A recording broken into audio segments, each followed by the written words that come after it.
Hello, this is Alan Mozek, and I will be presenting a culturally responsive book report on savage inequalities, a study by Jonathan Kozol from 1991 on the disparity in education between underprivileged and wealthy children in American school system. It was published in, like I said, in 1991. Kozol writes, no matter what devices are contrived to bring about equality, it's clear that they require money transfer.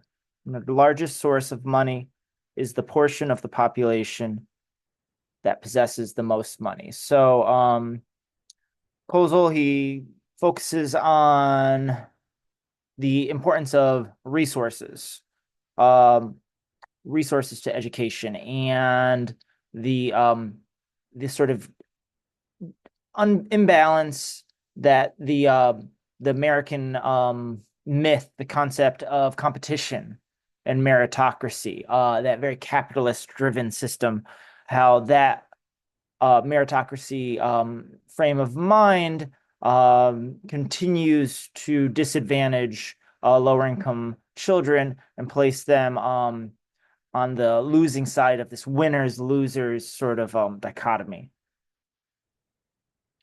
Kozol goes into a number of underserviced and at-risk school districts, and he looks at the resources and the lack thereof.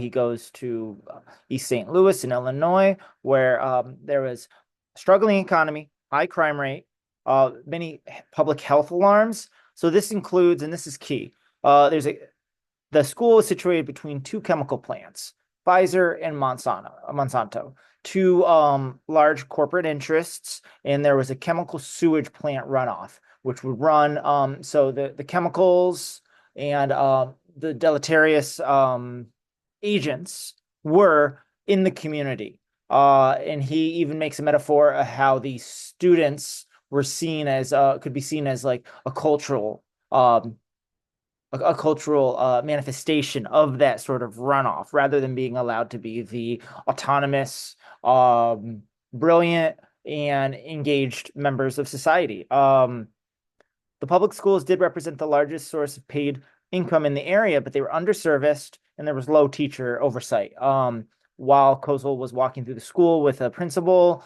they would go into a room. There'd be a lack of attention from the teachers. Students seemed to be unattended. One Sister Julia, one of the providers, one of the staff members at a East St. Louis school, said 4 of the 6 toilets do not work. The toilet stalls, which are eaten away by red and brown corrosion, have no doors. The toilets have no seats. One has a rotted wooden stump. There are no paper towels and no soap. Near the door, there is a loop of wire with an empty toilet paper roll. So we're seeing right here that, like, if you're looking at work readiness, the readiness to learn, students are not getting those basic needs met. Maslow's hierarchy of needs, like the basic facilities aren't attended to. So how can we expect these students to be at a learning readiness state when they can't even use the facilities in a reasonable and respectful manner? He looks at Kozol goes into he compares the underserviced community school district of North Lawndale versus like magnet schools in the Roger Wichita area. Um, in North Lawndale, the neighborhood has one bank, one supermarket, but 48 state lottery agents and 99 licensed bars and liquor stores. With only a single supermarket, food is of poor quality and overpriced.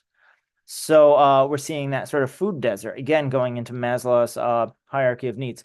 Food isn't readily available, nutritious, affordable food, and students then aren't able to even attend to those basic needs.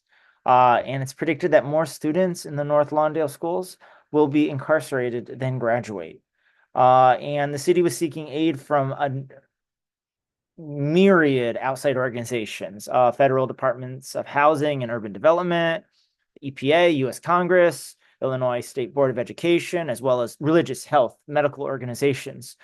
They were looking elsewhere, and Kozlow's question is, well, why isn't this funding being provided by the state? Why isn't the funding, the same resources being given to North Lawndale as privileged magnet schools, such as in Wichita?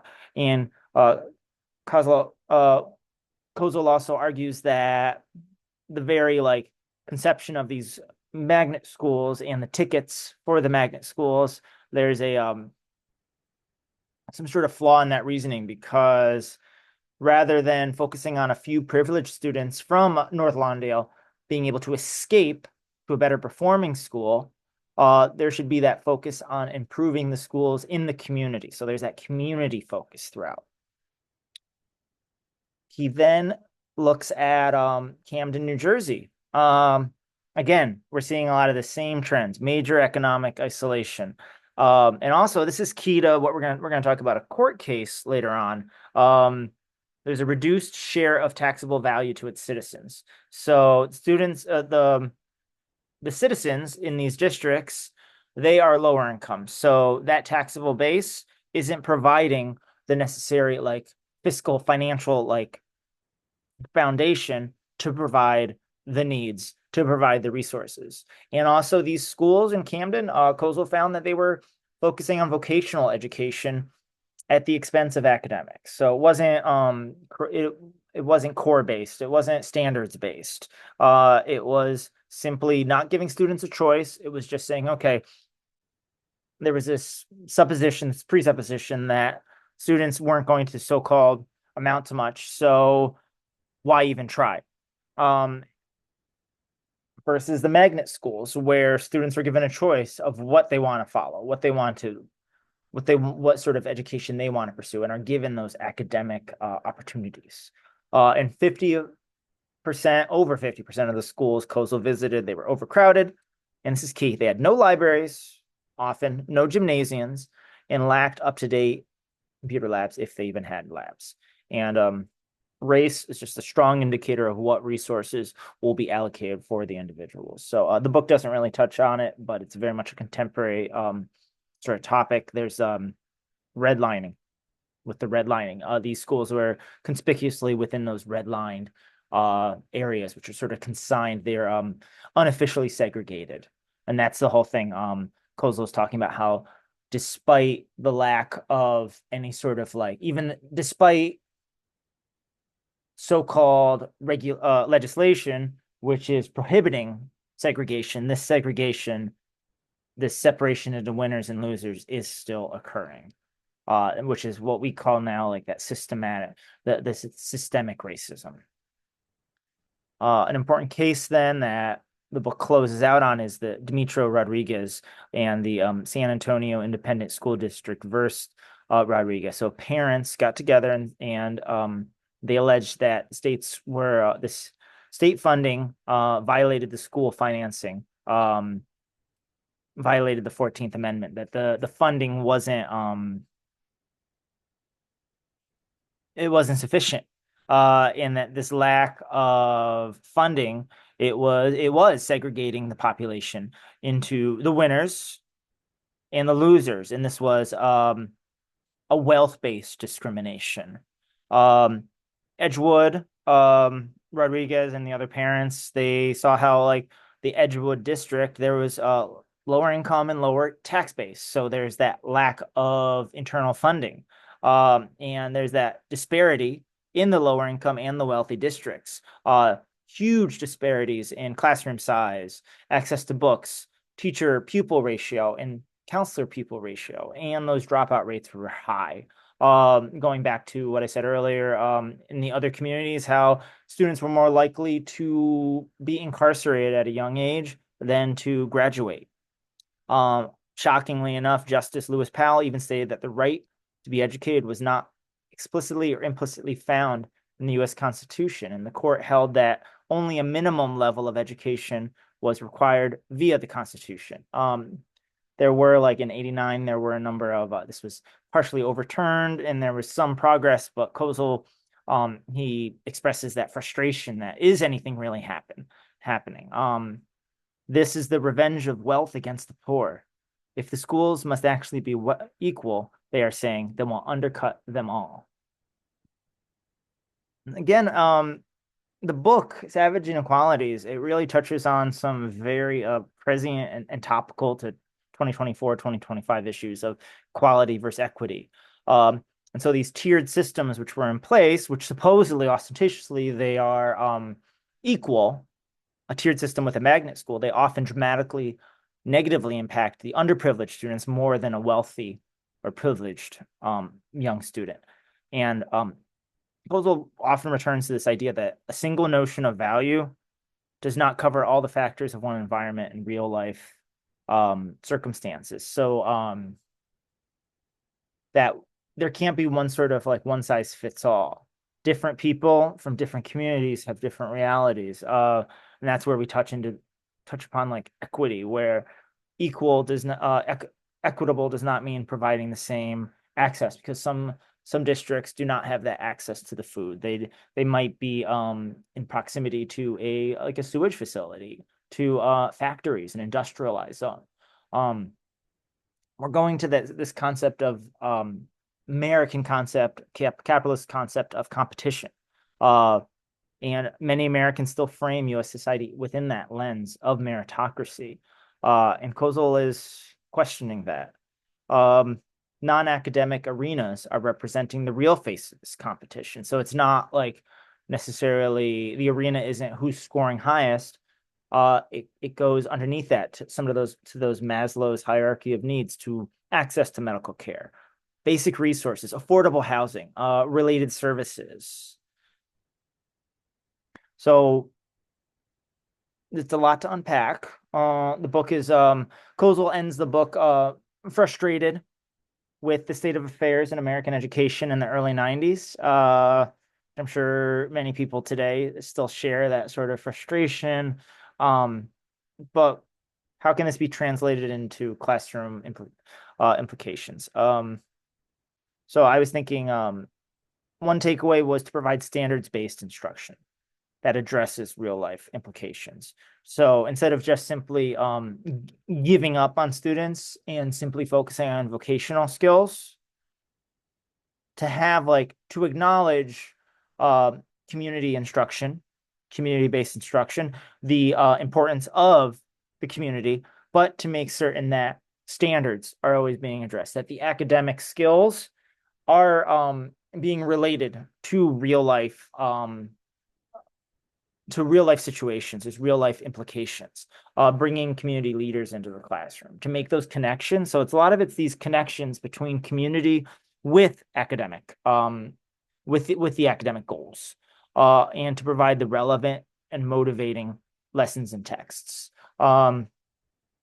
Keeping culturally relevant texts, featuring visuals that with people who look like the students, who provide role models and examples of people from the community or people who have come from similar situations and how they have dealt. That modeling process. That's what sometimes the term role model, it can be forgotten that the key is that there's modeling, showing students that instruction of how to do this, how to meet these goals.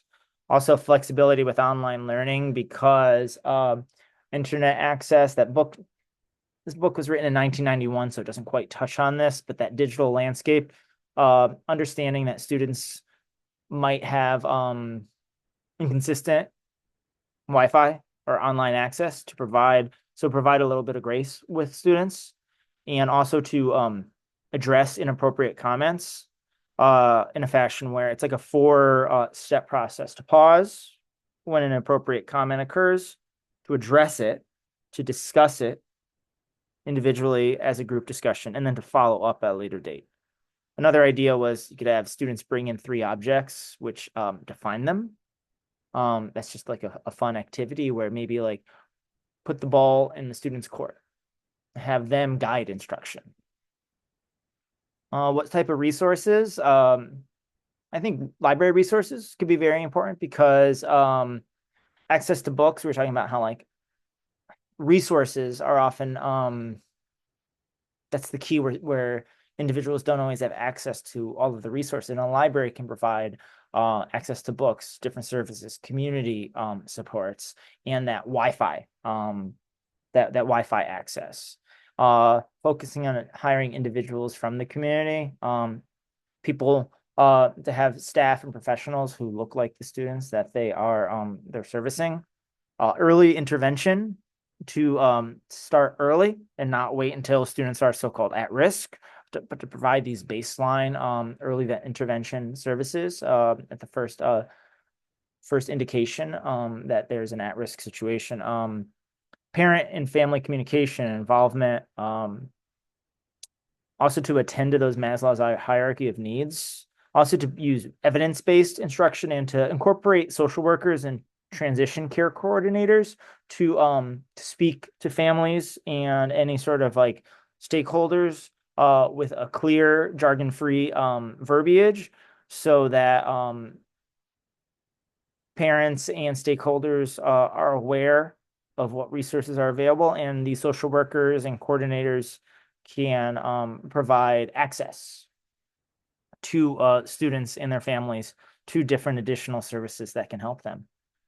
What's some more practical implications? Something like national school lunch program, and or maybe like a school-wide system that provides canned and non-perishable foods for long weekends or holidays. Food drives for something like Thanksgiving, the winter break, especially like those long holidays, because it's a great first step when students are part of like a free lunch program. But what about when on those days where the student isn't there? Some households might have a startling lack of food, and to be able to provide something through the school districts so that students' basic needs are met. Zoning of school buildings at a safe and reasonable distance from those industrial areas and factories, because it's those basic needs which, looking at like those wealthy districts, they are not concerned with that, but many underprivileged areas, school might have lower air quality, the soil might be contaminated with chemicals, and to just like to have more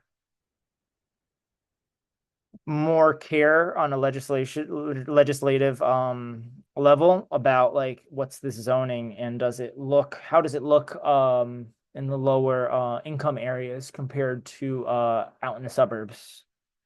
Also that focus on Wi-Fi access, ensuring that digital contents also accessible across platforms, smartphones and devices, using apps like Parent Square, which we use at my school. It provides instant AI-assisted translation into preferred languages, and that's also available across laptops, tablets, phones. That provides that easy communication. There's a number of my resources, and I appreciate your time and attention. Thank you very much.